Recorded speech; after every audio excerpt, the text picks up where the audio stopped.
Shalom next again. Pagi ini mari kita persiapkan hati kita untuk datang ke hadirat Tuhan. Tuhan kiranya Engkau menyertai Tuhan. Pagi ini kalau di mana kami mau menyembah Engkau Bapa. Kami bersyukur untuk setiap yang Engkau berikan di dalam hidup kami Tuhan. Engkau Allah yang begitu baik Yesus. Thank you Lord.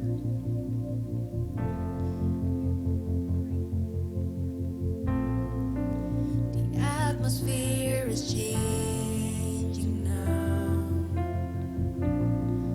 for the Spirit of the Lord is here. The evidence is all around that the Spirit of the Lord is here. The atmosphere is changing.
Kami Tuhan, pagi ini Bapa, kami mau menikmati Engkau saja Yesus.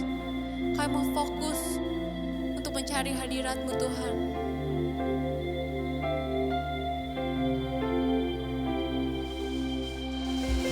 Spirit of God, fall fresh on us.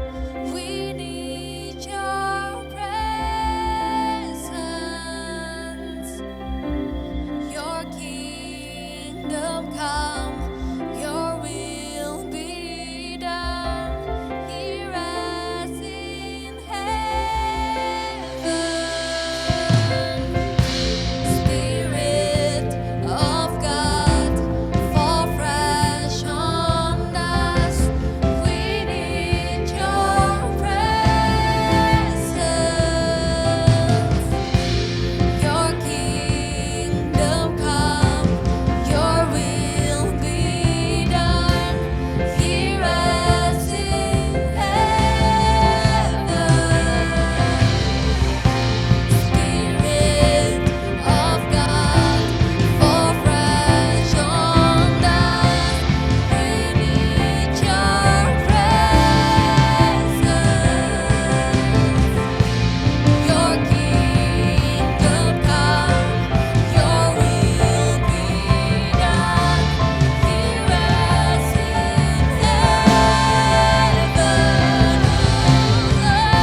can't contain, that I can't control. I want more of you, God. I want more of you, God. Set a fire down in my soul that I can't contain, that I can't control. I want more of you, God. I want more of you, God. Set a fire down in my soul that I can't contain, that I can't control. I want more of you, God. I want more. I want more. I want more. I want more. I want more. I want more of tonight. I want more. I want more. I want more. I want more. I want more of Set a fire down in my soul that I can't contain, that I can't control. I want more of you, God. I want more of you, God. Set a fire down in my soul that I can't contain, that I can't control. I want more of you, God. I want more of you, God. Set a fire down in my soul that I can't contain, that I can't control. I want more of you, God. I want more of you, God. Yes, Lord, thank you, Jesus. Percaya semangat kami dari Engkau, Tuhan. Sekarang kami mau loncat, kami mau dance for you, Jesus. Semuanya, mari kita joget ya pagi-pagi. Biar semangat yuk.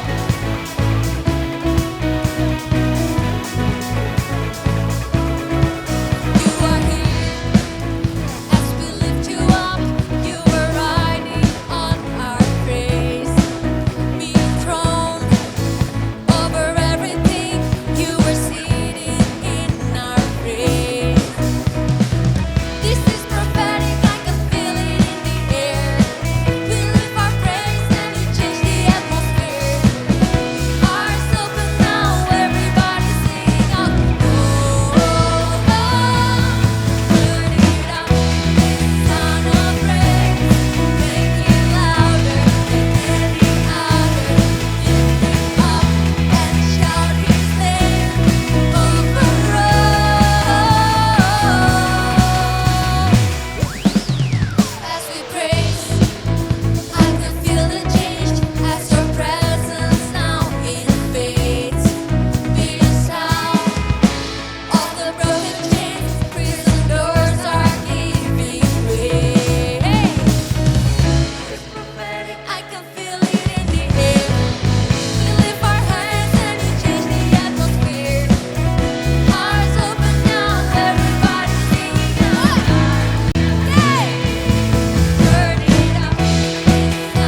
mau memberikan persembahan.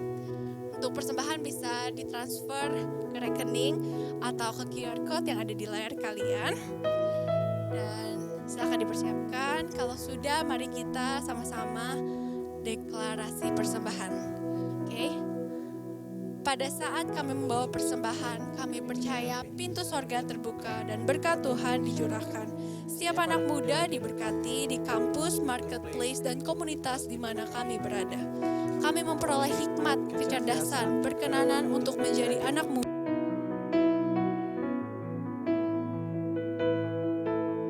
Tuhan atas hidup kami, keluarga kami, komunitas kami, dan pekerjaan kami sempurna. Menemukan pasangan yang tepat dan terbaik dari Tuhan. Di tengah-tengah dunia, kami menjadi generasi yang relevan, yang memberikan pengaruh tanpa kompromi terhadap nilai-nilai yang kami percayai. Dalam nama Yesus. Amin. Thank you, Lord.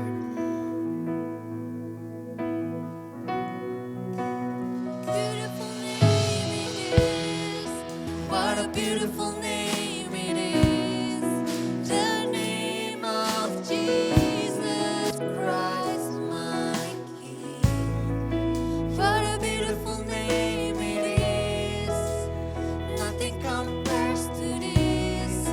What a beautiful name it is. The name of Jesus. What a beautiful name it is. What a beautiful name.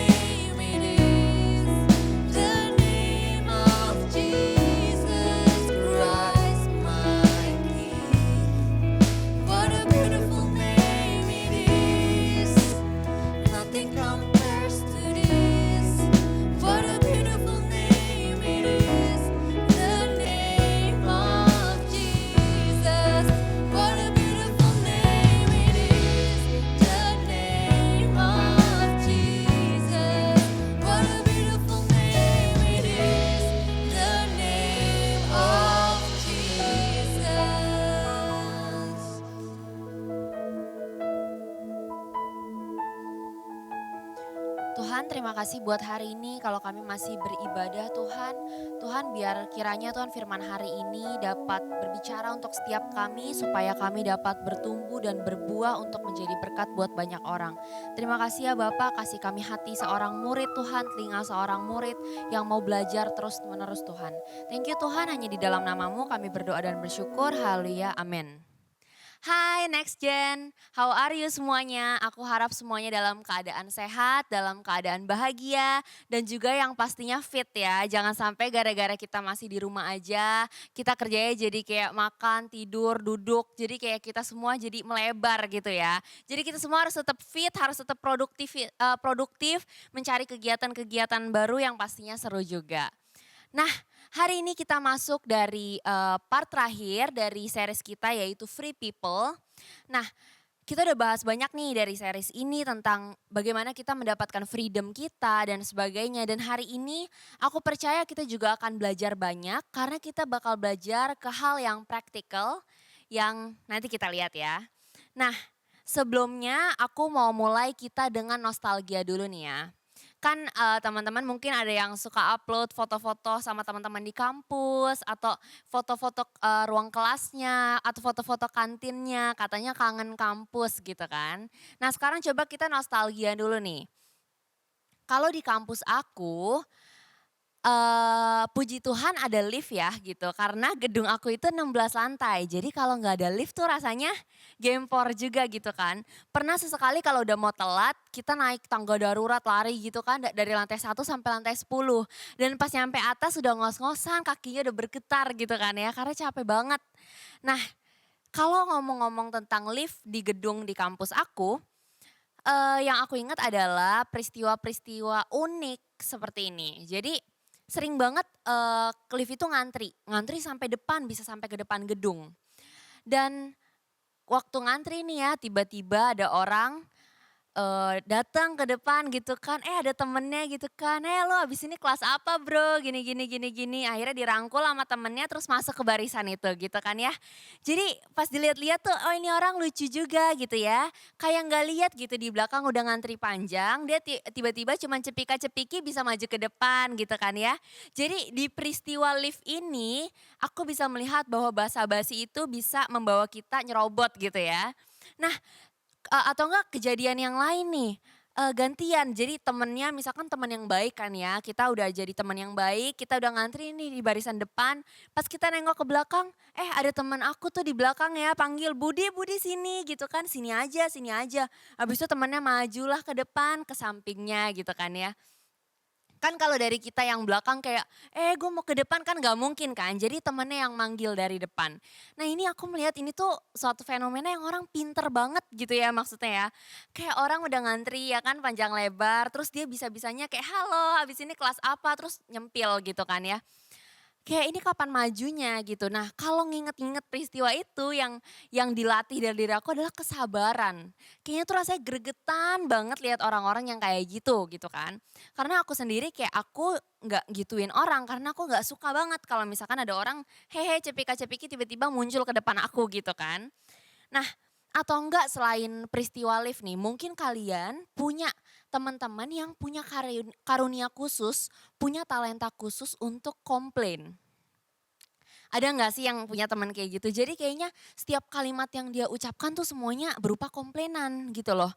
Misalkan dosen ngasih ujian ya kan, eee minggu depan kita ujiannya pilihan ganda ya. Terus langsung deh itu ya yang orang berbakat itu kan ya, ih pilihan ganda mah artinya kita mesti ngafal banget ya, ngafal mati banget sampai singkatan-singkatannya. Udah gitu kalau pilihan ganda itu bobotnya tuh gede banget, jadi kita salah silang satu aja bobotnya langsung berkurang gede.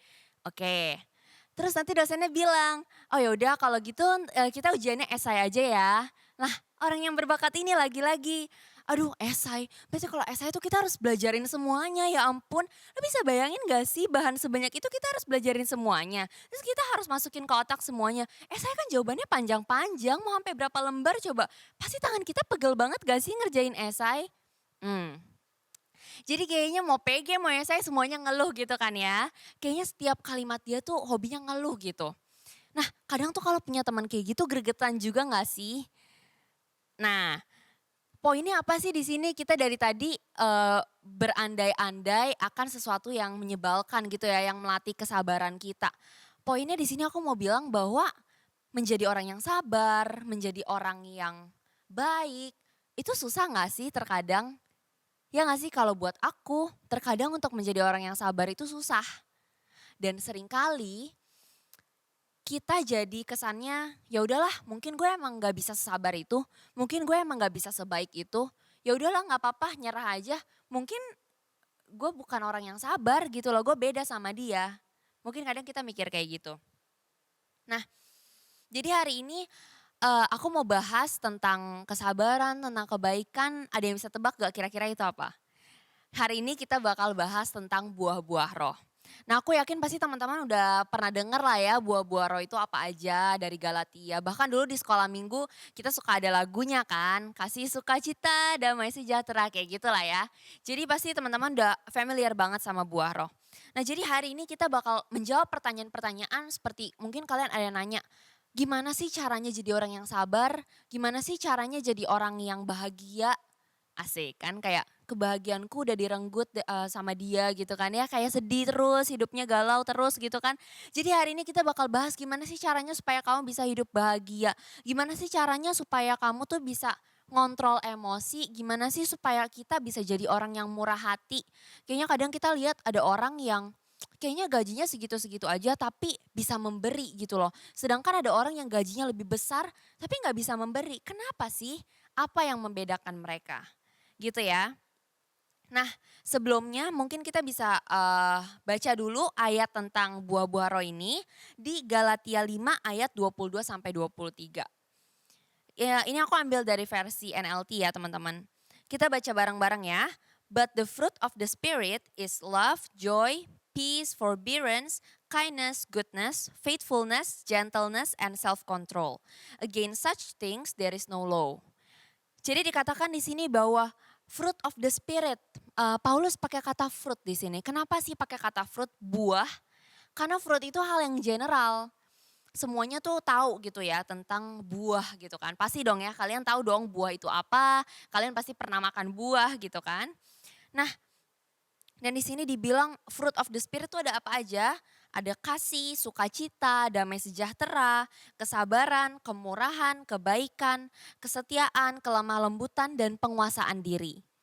Ya, jadi Paulus di sini mau bilang ini adalah buah-buah roh. Nah, kenapa dibilang fruit of the spirit? Ya kan? Spirit di sini maksudnya apa sih? Spirit adalah Tuhan yang dimaksud Paulus di sini ya kan. Buah-buah yang karakteristiknya Tuhan gitu. Jadi Paulus mau bilang bahwa buah-buah roh ini adalah karakteristiknya Tuhan itu sendiri. Dan dengan dia bilang fruit of the spirit, artinya adalah Tuhan Yesus sudah menghilangkan penghalang-penghalang di antara kita dengan Bapa supaya apa? Supaya akhirnya kita bisa dekat, kita bisa menjalin hubungan yang intim dengan Tuhan dan kita bisa memiliki, mengalami karakternya Tuhan. Oke, jadi fruit of the spirit ini artinya apa? Karena pengorbanan Tuhan Yesus, kita sudah didamaikan dengan Allah, maka kita jadi bisa dekat dengan Tuhan dan bukan cuma dekat nih, bukan cuma punya hubungan sama Tuhan, tapi kita bisa juga memiliki karakternya Tuhan. Karakternya Tuhan itu seperti apa? Ya buah-buah roh ini, itu karakternya Tuhan. Nah yang menarik ya teman-teman, kita mungkin mau bahas lebih lanjut dari kata-kata yang dipakai yaitu fruit, buah. Kenapa disebut buah? Karena pertama, buah itu doesn't produce itself. Fruit doesn't produce itself. Setuju ya? Buah jeruk enggak menjadi buah jeruk dengan sendirinya. Enggak. Buah duren enggak menjadi buah duren dengan sendirinya. Yang kedua, fruit doesn't try harder to become the delicious part of its plant. Buah duren enggak berusaha keras untuk menjadi buah duren. Enggak. Dan kalau gitu apa? Buah itu, fruit is the result of something else. Buah itu enggak menjadi buah dengan sendirinya, tapi dia adalah hasil, dia adalah output dari sesuatu. Dan di sini aku bisa katakan bahwa fruit is the result of growth. Kenapa sih growth? Buah duren nih, kalau misalkan kalau kita tanam biji duren, enggak langsung jadi buah duren dong. Tapi dia akan bertumbuh ya kan, ada dahannya, ada daunnya, dia bertumbuh dari pendek, jadi tinggi, jadi gede, butuh waktu bertahun-tahun sampai akhirnya menjadi buah duren. Menghasilkan buah duren. Nah jadi di sini poinnya adalah buah itu merupakan output, merupakan hasil dari sesuatu yaitu pertumbuhan. Jelas ya teman-teman di sini. Kalau kita pakai tentang buah-buahan tuh jelas dan general. Nah kalau gitu apa hubungannya sih sama buah-buah roh? Artinya fruit of the spirit, buah-buah roh is the result of our intimate relationship with God. Buah-buah roh ini adalah hasil, adalah result, adalah output dari keintiman hubungan kita dengan Tuhan.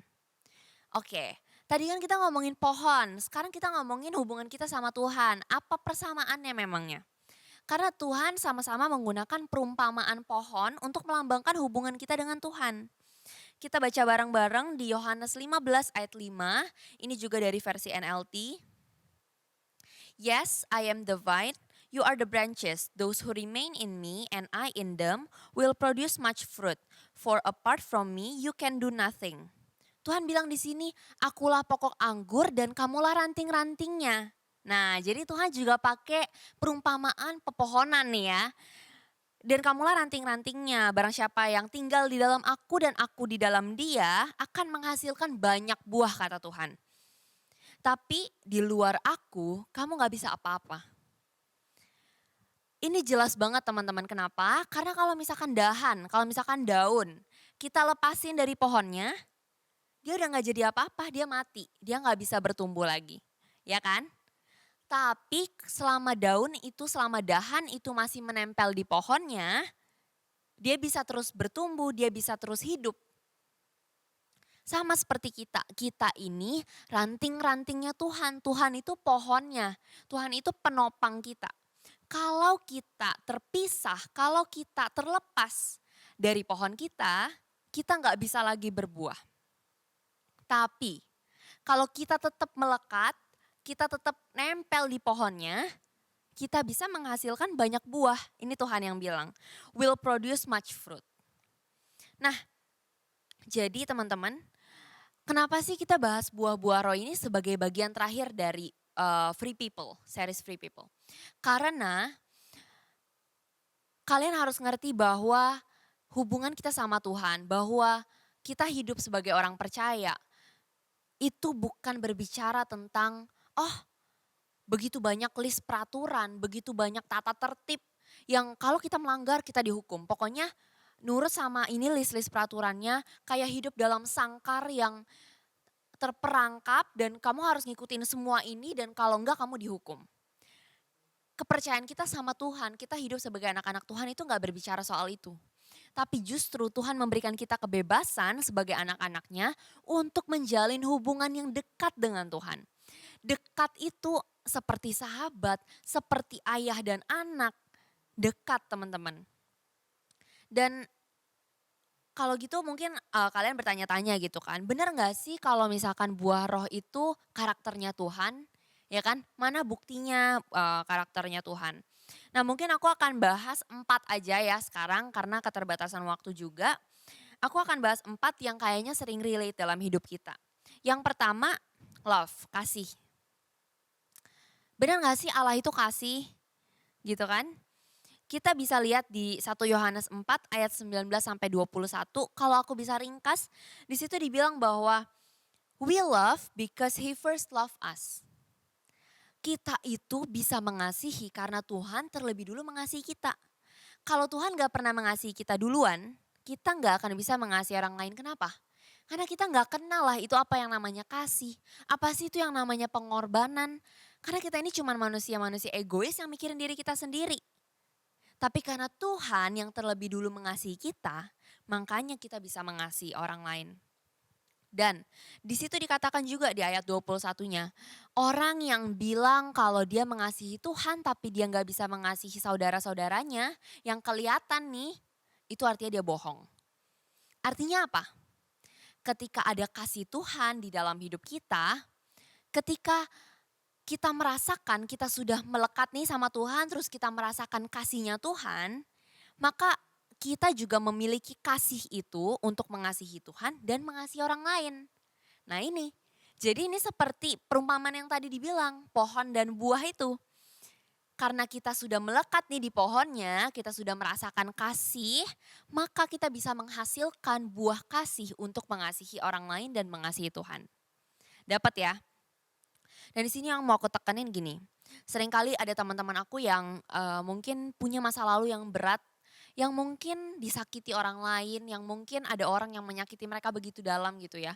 Mereka sering bilang, gue gak bisa ngampunin dia. Gue gak bisa maafin dia karena dia udah terlalu menyakiti gue, hati gue udah terlalu sakit, bahkan masa depan gue hancur gara-gara orang itu dan sebagainya. Dia sudah terlalu jahat dan sebagainya. Ya aku mau bilang teman-teman, gak ada yang suruh kamu mengampuni dengan kekuatan kamu sendiri. Karena mengampuni itu benar-benar sulit. Apalagi kalau orangnya udah jahat banget sama kita, yes itu sulit. Karena kita juga gak bisa lupa kesalahan mereka. Tapi hari ini yang aku mau bilang, selama teman-teman melekat nih di pohonnya, kalian cukup minta, Tuhan mampukan aku buat mengampuni orang itu. Karena dengan pengampunannya Tuhan, dengan Tuhan juga memampukan kita untuk mengampuni orang itu, kita baru bisa. Kalau dengan kekuatan kita sendiri rasanya susah banget untuk mengampuni. Nah selanjutnya kita bahas di sukacita dan damai sejahtera. Kenapa sih aku mau bahas ini? Karena banyak banget teman-teman aku yang belakangan ini cerita gitu kan. Dengan kondisi-kondisi sekarang ini rasanya jenuh banget di rumah. Atau mungkin ada yang orang tuanya kehilangan pekerjaan, ada yang sakit dan sebagainya. Yes, itu menyedihkan gitu. Tapi I just want you to know bahwa Tuhan itu mau kamu bersuka cita. Tuhan mau kamu punya damai sejahtera. Nah kita baca dulu Di Yohanes 15 ayat 11. Ini aku ambil dari versi NIV.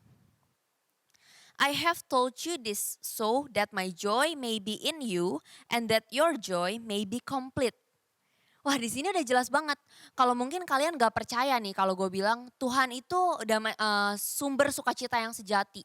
Tuhan Yesus itu kebahagiaan yang sejati. Mungkin kalian mikir gak percaya gitu kan, gak usah naif deh gitu ya. Tapi teman-teman, hari ini aku mau bilang bahwa di Yohanes 15 ayat 11 dia udah bilang, kalau sukacitanya Tuhan ada di dalam kita, my joy may be in you kata Tuhan, itu our joy may be complete.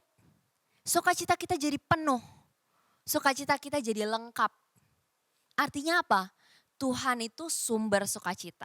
Tuhan itu sumber damai sejahtera. Ketika damai sejahtera Tuhan ada di dalam hidup kita, maka kita akan bersukacita dengan penuh. Dan ada ayat yang lain juga yang mengatakan hal yang demikian. Nehemia 8 ayat 10 di versi NLT ya. Singkatnya adalah, the joy of the Lord is your strength. Sukacita karena Tuhan kalau dalam bahasa Indonesianya. Sukacitanya Tuhan adalah kekuatan kita, adalah perlindungan kita. Nah jadi teman-teman, yes mungkin kondisi lagi gak enak. Mungkin ada hal-hal yang membuat kita sedih, ada hal-hal yang membuat kita kecewa. Tapi teman-teman, aku cuma mau bilang bahwa Tuhan itu sumber sukacita. Jadi kalau kalian mau bersukacita, kalau kalian udah capek hidup galau, hidup sedih, kalian melekat aja sama pohon sukacitanya. Melekat aja sama sumber sukacitanya, maka kalian bisa punya damai sejahtera. Kalau misalkan kalian mikir apa sih bedanya happy-happy sama sukacita yang berasal dari Tuhan. Bedanya adalah kalau sukacita yang berasal dari Tuhan itu enggak tergantung dengan situasi eksternal. Enggak tergantung dengan perilaku orang lain sama kita. Enggak. Karena apa? Karena Tuhan itu enggak pernah berubah. Jadi sukacitanya Tuhan juga tetap di dalam hati kita. Itu kalau kita sumber sukacitanya Tuhan. Jadi aku cuma mau bilang bahwa you deserve to be happy. Tuhan mau kamu punya hidup yang bahagia. Tuhan mau kamu punya hidup yang penuh dengan damai sejahtera. Jadi jangan lepas dari pohonnya. Dan yang terakhir kita bahas tentang kindness atau kemurahan atau murah hati. Benar gak sih Tuhan itu Allah yang murah hati? Di Efesus 3 ayat 20 dibilang kayak gini. Bagi dialah yang dapat melakukan jauh lebih banyak daripada yang kita doakan atau pikirkan, seperti yang ternyata dari kuasa yang bekerja di dalam kita. Di sini jelas pakai banget teman-teman. Dibilang jauh lebih banyak. Bahkan gak dibilang lebih banyak doang, tapi jauh lebih banyak. Artinya apa? Tuhan itu Allah yang murah hati. Tuhan itu Allah yang generous sama kamu gitu. Tuhan tuh kalau ngasih gak didiskon, gak pas-pasan, enggak. Tuhan itu kalau ngasih berkelimpahan. Jauh lebih banyak dari apa yang kamu doakan, dari apa yang pernah kamu pikirkan atau harapkan. Tuhan tuh tahu dan Tuhan kasih. Tuhan mau kasih buat kamu pada waktunya Tuhan. Jadi aku juga pribadi merasa banget bahwa Tuhan itu begitu murah hati dalam hidup aku.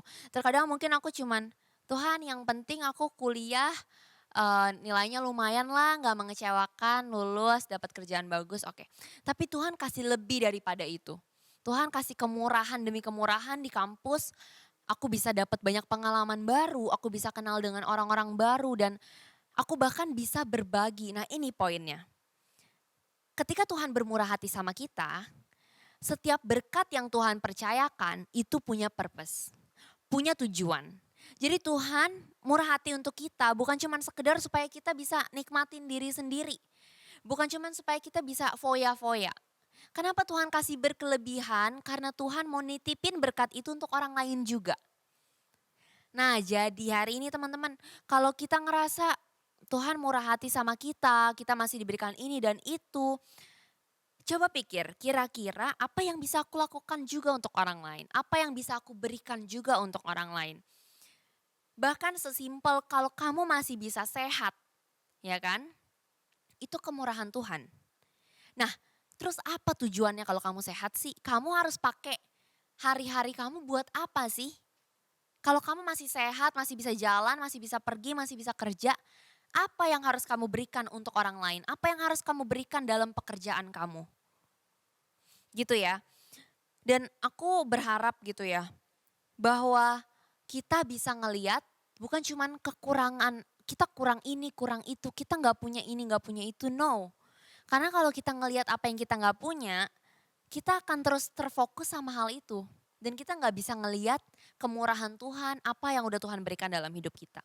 Tapi coba lihat, apa sih yang udah Tuhan berikan dalam hidup kamu? Hal-hal simple setiap harinya apa yang Tuhan berikan? Tanya Tuhan, Tuhan ngasih aku ini buat apa? Buat aku memberkati siapa? Tujuannya apa? Dengan demikian kamu artinya bertanggung jawab atas kemurahan Tuhan, kamu bertanggung jawab atas berkat Tuhan, dan Tuhan sendiri yang akan makin murah hati sama kamu. Gitu ya. Nah, mungkin kalau gitu kita udah bahas banyak nih ya tentang buah roh ya kan, tentang kesabaran, tentang kasih, tentang sukacita, dan masih banyak buah roh yang lain yang sebenarnya kita bisa kupas juga. Tapi intinya adalah aku mau kalian ingat bahwa buah itu adalah hasil akhir. Buah itu adalah result, hasil dari pertumbuhan. Jadi kalian fokusnya, kita ini fokusnya jangan, oh gimana nih caranya gue punya buah, gimana caranya gue punya buah, bukan. Fokusnya bukan kepada buahnya, tapi fokusnya yang tadi, buah itu akan ada selama kita melekat sama pohonnya. Selama kita nggak terputus dari pohon kita sebagai dahan. Ingat kita ini sebagai dahan, kita nggak bisa hidup sendiri. Kita harus terus bergantung sama pohon kita. Kita harus stay close sama sumber kita. Gitu ya. Nah mungkin teman-teman ada yang nanya nih kalau gitu. Kalau gitu kenapa orang-orang di luar Tuhan, yang gak deket nih sama Tuhan, yang gak kenal Tuhan, bisa kesannya melakukan buah roh? Kan maksudnya ada dong orang-orang di luar sana yang sabar, yang baik, yang murah hati kan banyak dong ya. Kenapa mereka bisa ngelakuin buah roh? Kan mereka enggak melekat sama sumbernya. Jawabannya gini teman-teman, perbedaannya adalah di alasan kenapa mereka melakukan itu.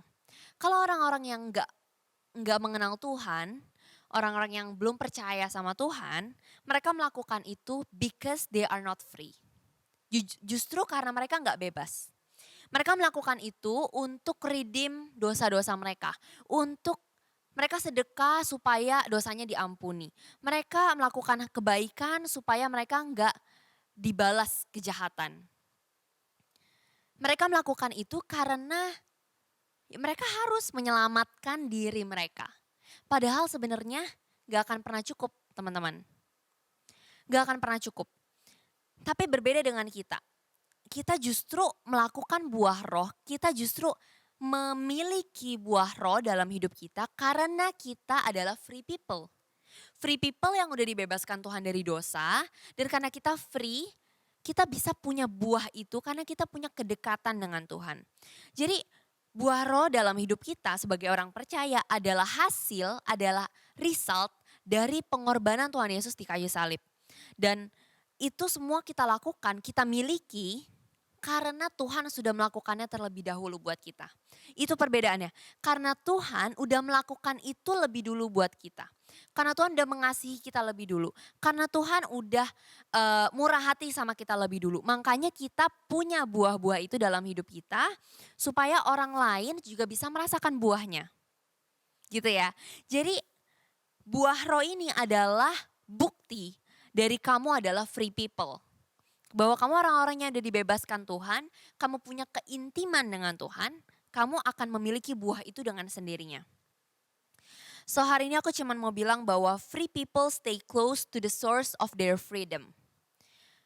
Kita sebagai orang-orang yang udah bebas, kita harus tetap melekat, kita harus tetap dekat dengan sumber. Sumber dari kasih, sumber dari sukacita, sumber dari segalanya. Sumber dari kebebasan kita. Dan kalau gitu apa dong yang harus kita lakukan setelah kita tahu ini? Teman-teman harus ingat bahwa Tuhan has abundance of this. Karena ini karakternya Tuhan sendiri. Tuhan punya banyak dan Tuhan ingin memberikannya buat kamu. Tuhan pengen memberikan kasih buat kamu. Tuhan pengen memberikan buah murah hati itu buat kamu. Oke, aku harap hari ini memberkati kalian semua. Sama seperti itu memberkati aku. Dan aku harap kita bisa menjadi anak-anak Tuhan yang terus berbuah dimanapun kita berada. Oke teman-teman, let's pray. Tuhan thank you buat hari ini kalau Tuhan udah berbicara sama setiap kami. Mampukan kami untuk terus melekat sama Engkau Tuhan sebagai sumbernya. Karena tanpa Tuhan kami gak bisa ngapa-ngapain. Tanpa Tuhan kami bukan siapa-siapa. Tapi dengan Allah yang luar biasa seperti Engkau Tuhan, kami mampu berbuah. Kami mampu memberikan dampak buat sekitar kami. Terima kasih ya Bapa, terus berbicara sama setiap kami, berikan kami kepekaan supaya kami bisa menyenangkan hati Tuhan terus. Terima kasih Bapa, yang di dalam nama-Mu kami berdoa dan bersyukur. Haleluya, amin. Mari sama-sama kita siapkan anggur dan roti untuk menerima perjamuan kudus pada hari ini. Jika saudara sudah siap, saya jemput untuk bangkit berdiri dimanapun saudara berada. Sebab apa yang telah kuteruskan kepadamu telah kuterima dari Tuhan, yaitu bahwa Tuhan Yesus pada malam waktu Ia diserahkan mengambil roti. Mari angkat roti di tangan kanan kita tinggi-tinggi di hadapan Tuhan. Dan sesudah itu Ia mengucap syukur atasnya, Ia memecah-mecahkannya dan berkata, inilah tubuhku yang diserahkan bagi kamu. Perbuatlah ini menjadi peringatan akan aku. Kekasih-kekasih Kristus, bukankah roti yang kita pecah-pecahkan ini adalah persekutuan kita dengan tubuh Kristus? Mari kita makan dalam nama Yesus.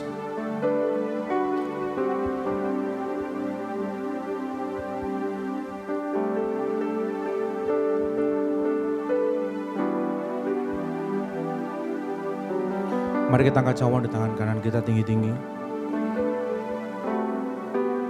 Demikian juga Ia mengambil cawan sesudah makan lalu berkata, cawan ini adalah perjanjian baru yang dimeteraikan oleh darahku. Perbuatlah ini setiap kali kamu meminumnya menjadi peringatan akan aku. Bukankah cawan pengucapan syukur yang atasnya kita ucapkan syukur ini adalah lambang persekutuan kita dengan darah Kristus? Mari kita minum dalam nama Yesus.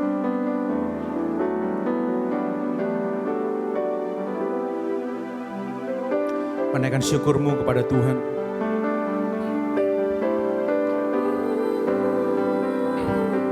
Sampaikan terima kasihmu kepada Tuhan. Karena selalu baru berkat-Nya, kebaikan-Nya, kesetiaan-Nya setiap hari melanda hidupmu dan keluargamu. Dan sungguh tiada Allah yang seperti Engkau, Yesus. Allah yang berani berjanji dan pasti menepatinya. Banyak orang yang berjanji tapi mereka tidak menepati. Kami mengucap syukur sebagai orang percaya.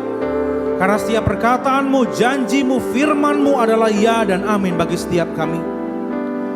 Oh rakudia muruhlubunaya siambaraku. Terima kasih Tuhan. Terima kasih Yesus. Terima kasih Tuhan untuk setiap kekuatan yang Kau berikan bagi kami. Sehingga kami dimampukan berjalan Tuhan. Ajar kami untuk melihat bukan dengan mata jasmani kami. Karena meskipun keadaan tidak menentu, tapi kami percaya orang yang mengandalkan Tuhan tidak akan pernah ditinggalkannya. Orang yang berjalan bersama dengan Tuhan, hidupnya dijamin oleh sorga. Jadikan kami Tuhan anak-anak muda yang takut akan Engkau, yang mengasihi-Mu Tuhan, yang juga berlaku setia kepadamu seperti Engkau setia kepada kami. Persiapkan hati kami Tuhan, pikiran kami, kehendak kami Tuhan untuk takluk kepada kebenaran firman Tuhan. Sehingga kami menjadi anak-anak muda yang efektif, menemukan panggilan kami sejak kami muda Tuhan. Kami akan menjadi anak muda yang berbeda, yang bisa dipercaya Tuhan untuk menolong sesama kami, generasi kami. Karena kami percaya Tuhan, sebentar lagi di waktunya Tuhan, Engkau akan mencurahkan Tuhan roh-Mu Tuhan secara besar-besaran Tuhan atas bangsa ini. Dan kami gak mau menjadi anak-anak muda yang hanya kagum dan takjub akan kebaikan dan kehebatan Tuhan. Kami mau menjadi anak-anak muda yang siap pada waktu roh-Mu dicurahkan Tuhan. Kami siap Tuhan menanggung beban yang Tuhan percayakan kepada kami. Karena setiap orang yang dilawat Tuhan, mereka adalah bagian kami Tuhan. Kami mau memakai hidup kami Tuhan untuk menjadi perpanjangan tangannya Tuhan atas mereka. Kami mau bawa mereka ke rumah-Mu. Kami mau bawa mereka kepada pengenalan akan Kristus. Mereka yang belum mengenal Tuhan akan mengenal Tuhan lewat hidup kami. Dan kami berdoa Tuhan, nama Yesus akan menjadi nama yang diperbincangkan di mana-mana. Di seluruh pelosok, kampung, desa, kota sekalipun Tuhan, nama Yesus akan menjadi nama yang dibicarakan oleh banyak orang. Karena Engkau begitu dahsyat dan hebat. Kami melepaskan berkat Tuhan atas gereja ini Tuhan, atas GBWTC, atas Banten Tuhan, atas Indonesia Tuhan. Biar lawatan-Mu Tuhan menyeluruh Tuhan atas bangsa kami. Setiap pulau yang ada Tuhan akan menikmati kasih-Nya Tuhan. Terima kasih Bapa. Kami percaya Tuhan, tangan-Mu selalu ada Tuhan atas bangsa kami. Pulihkan Indonesia. Pulihkan kami Tuhan dari segala krisis ekonomi Tuhan, aku berdoa. Tuhan jaga pekerjaan usaha setiap kami, orang tua kami. Supaya kami gak mengalami kekurangan Tuhan. Iman kami tetap teguh berdiri di dalam Engkau. Karena kami percaya Engkaulah satu-satunya jawaban yang kami nantikan. Terima kasih Tuhan untuk firman-Mu. Biar ini menjadi bekal kekuatan kami Tuhan. Untuk tetap percaya kepada-Mu Tuhan. Dan kalau sebentar kami akan menyelesaikan ibadah kami. Kami mau angkat dua tangan kami untuk terima berkat-Mu. Biarlah berkat yang terbaik adalah Bapa di sorga. Berkat yang terbaik dari Tuhan Yesus. Berkat yang terbaik dari Roh Kudus. Menyertai hidup, keluargamu, sekolah, kuliah, pekerjaan, bisnis, usaha, dan pelayananmu. Mulai hari ini, besok, bahkan sampai selama-lamanya. Kita yang percaya dan diberkati Tuhan, sama-sama katakan, amin, amin.